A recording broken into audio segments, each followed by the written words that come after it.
1, I learned to run. When I was 4, I shut the door. And when I was 6, upon discovering politics, I told my mother I didn't want to be a politician because I didn't want to have to lie.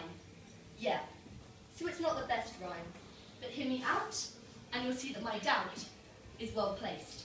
You see, it's pretty hard to erase a lifetime of moans and groans about guys in rainbow ties sprouting lies about marriage and tax as they leave the facts to fall through the cracks of the newspaper headlines, the bold print that hides their agendas and plans as carefully formulated words fall from the mouth of a man who lies every sentence to rest and showing he has the best chance to backtrack and reverse. You see, it's such a curse to have such a massive paycheck and to be able to cover any train wreck with the backup of an offshore account or two.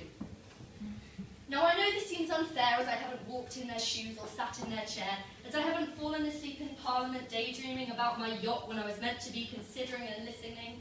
And admittedly, I'm not a politician. I'm just a teenage girl with an overdose of cynicism, but I'm entitled to my view of the world. Actually, my knowledge of the inside workings of our land seem to be akin to how much they understand about the area over which they rule. I mean, when you're an MP, isn't it cool how you can be Minister of Food one day and Education the next? Is that not the best? Now, I know we need a government and that we're lucky to have democracy, not autocratic rule, and healthcare in school, but it makes me mad that kids aren't allowed to do bad or fail. They say that mistakes are the portal to discovery.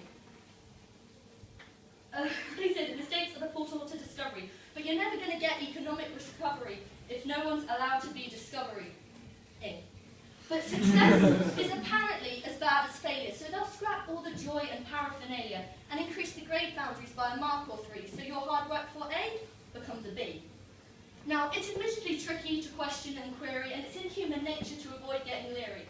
But when your democracy is based on the myth of meritocracy, when the legends of King Arthur and the Knights of the Round Table sound more stable than your promised social policy, the cynicism is needed. And when you've breeded a generation who care less about grammar and education than jobs, well then, your cabinet's a bunch of knobs.